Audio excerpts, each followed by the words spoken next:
Oh Dios, acude a librarme. Apresúrate, oh Dios, a socorrerme. Sean avergonzados y confundidos los que buscan mi vida. Sean vueltos atrás y avergonzados los que mi mal desean. Sean vueltos atrás en pago de su afrenta hecha los que dicen, ah, ah. Gócense y alégrense en ti todos los que te buscan, y digan siempre los que aman tu salvación, engrandecido sea Dios. Yo estoy afligido y menesteroso. Apresúrate a mí, oh Dios, ayuda mía y mi libertador eres tú. Oh Jehová, no te detengas. Amén.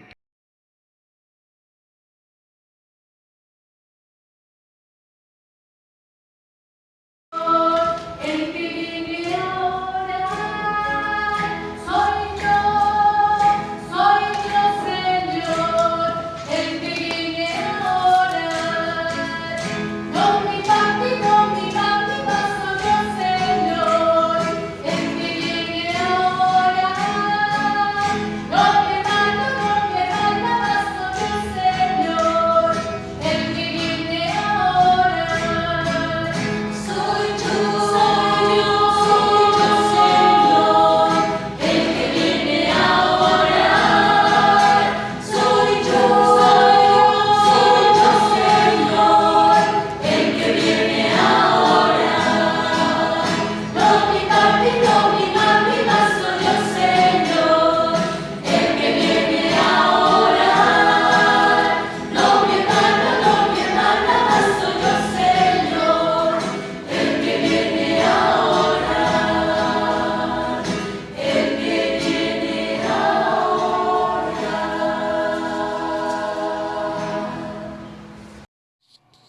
Señor, haz de mí un instrumento de tu paz. Que allá donde hay odio, yo ponga el amor. Que allá donde hay ofensa, yo ponga el perdón. Que allá donde hay discordia, yo ponga la unión.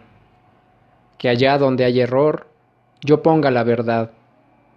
Que allá donde hay duda, yo ponga la fe. Que allá donde desesperación, yo ponga la esperanza. Que allá donde hay tinieblas, yo ponga la luz.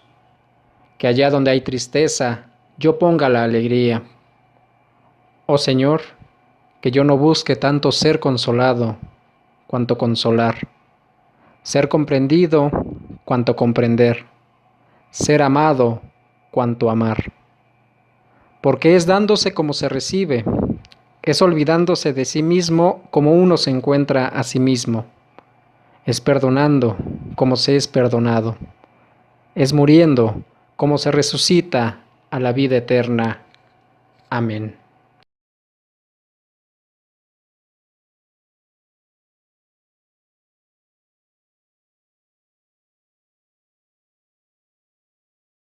Muy buena tarde, queridos hermanos de nuestra amada Iglesia del Divino Salvador. Deseando se encuentren bien en sus hogares con la bendición de nuestro Dios. Esta tarde reflexionaremos sobre el siguiente tema. No es tiempo de negar a Dios. Tengamos una palabra de oración. Padre amado y bueno, gracias te damos, Señor, por la oportunidad que nos das de compartir tu palabra, de a través de este medio poder congregarnos y poder seguir escuchando y escudriñando de tu escritura. Abre nuestro corazón y nuestra mente para que el mensaje de ahora podamos reflexionarlo y que sea de bendición en cada una de nuestras vidas. Y que, como dice tu palabra, sean gratos los dichos de mi boca y la meditación de mi corazón delante de ti, oh Jehová, roca mía, redentor mío. Amén. Leyendo la palabra en Marcos 14, los versículos 66 al 72, encontramos lo siguiente. Abajo en el patio vino una de las criadas del sumo sacerdote, y cuando vio a Pedro que se calentaba, mirándole, le dijo: Tú también estabas con Jesús el Nazareno. Mas él negó diciendo: No le conozco, ni sé lo que dices. Y salió a la entrada y cantó el gallo. Y la criada, viéndole otra vez, comenzó a decir a los que estaban allí: este es de ellos. Pero él lo negó otra vez. Y poco después, los que estaban allí dijeron otra vez a Pedro: verdaderamente, tú eres de ellos, porque eres Galileo, y tu manera de hablar es semejante a la de ellos. Entonces él comenzó a maldecir y a jurar: no conozco a este hombre de quien habláis. Y el gallo cantó la segunda vez. Entonces Pedro se acordó de las palabras que Jesús le había dicho: antes de que el gallo cante 2 veces, me negarás 3 veces. Y pensando en esto, Pedro lloraba. Hermanos, en esta parte de la Escritura leemos sobre la negación de Pedro en momentos de dificultad, y donde seguramente sintió temor o se vio amenazado al ver que Jesús sería enjuiciado. Tristemente, tenemos que reconocer que en ocasiones, en nuestra vida cristiana, llegamos a negar a nuestro Señor de muchas formas. En lugar de resaltarnos ante el mundo, nos comportamos como el resto, para evitar que hablen mal de nosotros o bien que nos ridiculicen. Muy probablemente el propósito de Pedro era observar a su Señor, estar cerca durante todo este proceso, antes de que lo reconociera. Que Pedro le había dicho a Jesús en Juan 13:37: ¿por qué no te puedo seguir ahora? Mi vida pondré por ti. A lo que Jesús respondió: ¿tu vida pondrás por mí? De cierto te digo, no cantará el gallo sin que me hayas negado 3 veces. Lo que en realidad la criada se dio cuenta que él era uno de los discípulos de Jesús, y después de acusarle directamente, lo siguió por el patio del sumo sacerdote, diciéndoselo también a todos los demás. Aquella mujer había puesto al apóstol, sin duda, en una situación muy comprometida, en problemas graves. Aquello era suficiente como para poder poner nervioso a cualquiera, y era ya muy complicado para Pedro salir de esta situación. El terror se apoderó de él y la cobardía. Con esto contestó preguntas con cobardía que le estaban haciendo. Reflexionemos, hermanos, en este momento y tratemos de pensar en nuestra vida. ¿Nos hemos sentido alguna vez de esta forma? ¿Hemos estado en medio de situaciones en donde preferimos seguir teniendo un grupo que nos acepte antes de mostrar nuestra fe? Nos podemos comportar diferente y probablemente no quisiéramos que los demás lo supieran. Sin embargo, por miedo a ser aceptados, en ocasiones no somos la sal ni la luz como Dios nos lo ha encomendado. Revisemos el proceso de negación que Pedro vivió y cómo fue ese momento de la caída.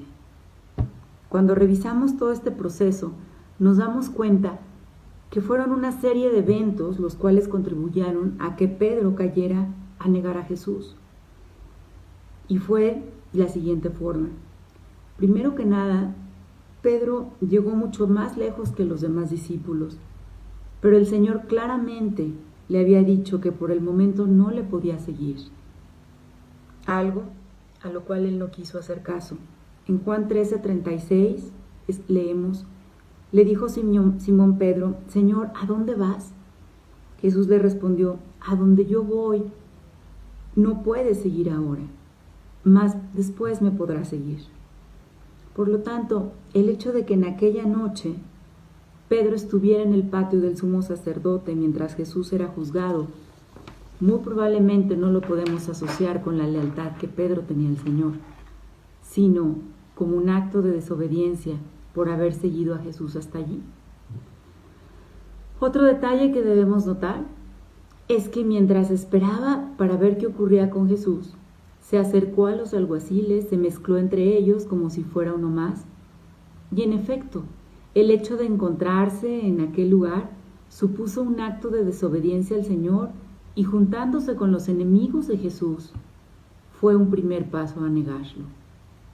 Lo anterior demuestra que Pedro tenía probablemente una confianza excesiva o una seguridad en lo que hacía y no escuchaba la voz de su maestro.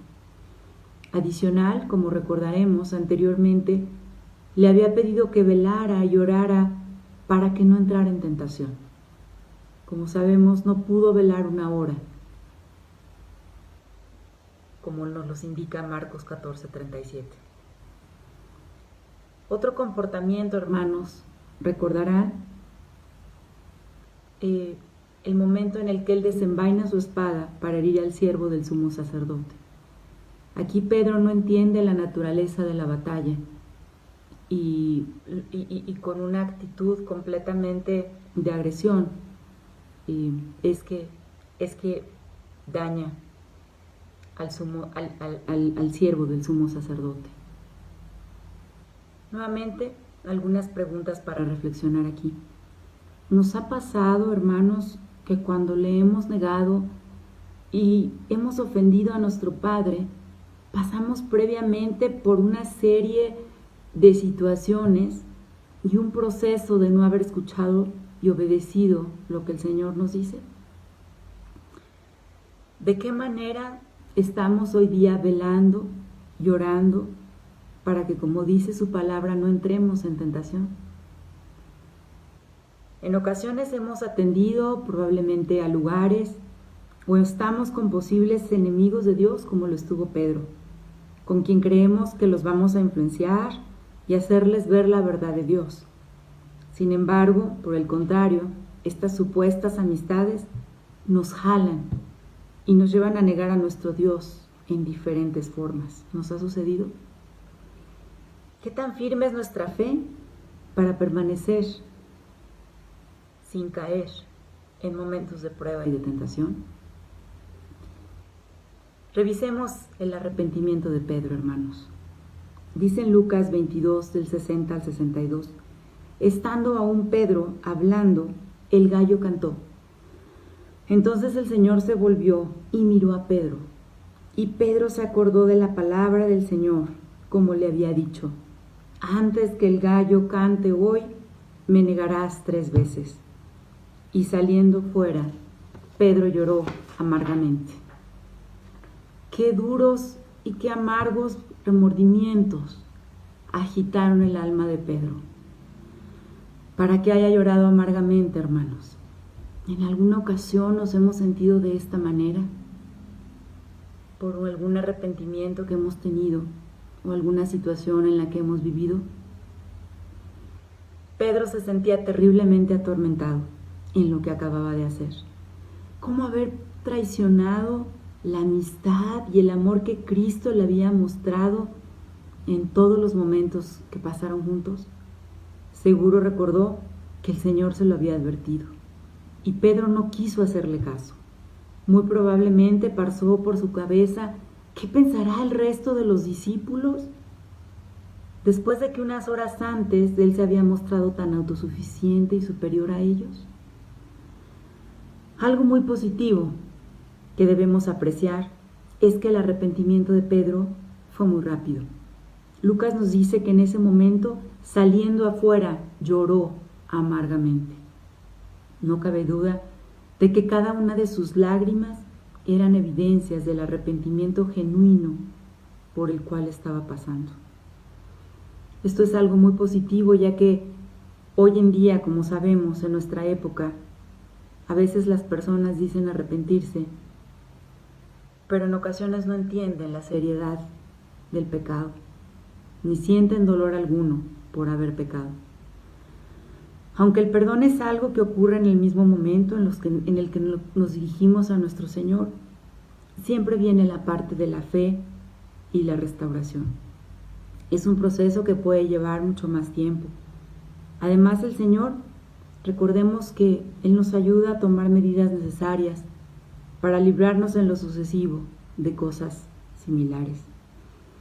El primer paso para llevar a cabo esta restauración es reconocer que el Señor nos conoce mejor que nosotros mismos Esto es lo que Pedro descubrió de una forma tan dolorosa cuando vio cumplido con tal exactitud lo que Jesús le había indicado y lo que Jesús le había dicho.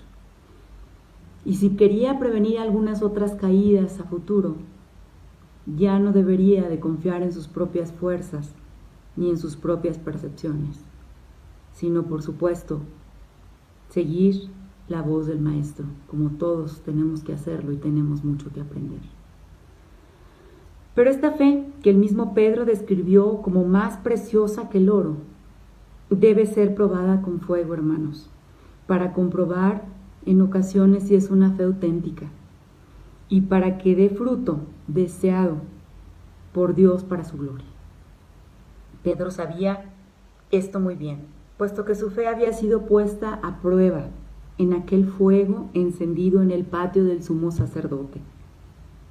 Y como su fe era auténtica, a pesar de su fracaso inicial, por medio de la intervención de Cristo, como sumo sacerdote, esa fe pudo llegar a ser potenciada. Y esa fe le ayudó a ser capacitado para fortalecer a sus hermanos en la propia lucha espiritual. Su fe se reveló auténtica por medio de la prueba. ¿Cómo está tu fe, hermano, en estos días? ¿De qué manera enfrentamos dificultades en estos tiempos? ¿Cómo compartimos y consolamos en medio de la prueba y la tentación? Sigamos creciendo, hermanos, sigamos madurando nuestra fe y recordemos, no es tiempo de negar a Dios. Que Dios les bendiga grandemente a ustedes y a su familia. Buenas tardes.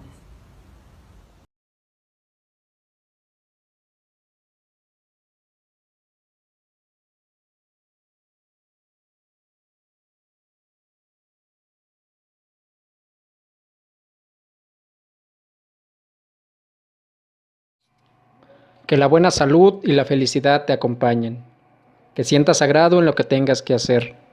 Orgullo por todo lo que has hecho. Confianza en todo lo que harás. Que tengas paciencia cuando vengan tiempos difíciles y fe en que los años que vendrán serán mejores. La bendición de tener amigos con quienes compartir. Optimismo y alegría animándote el corazón. Y seguridad en que Dios va contigo en el camino, hoy y siempre. Amén.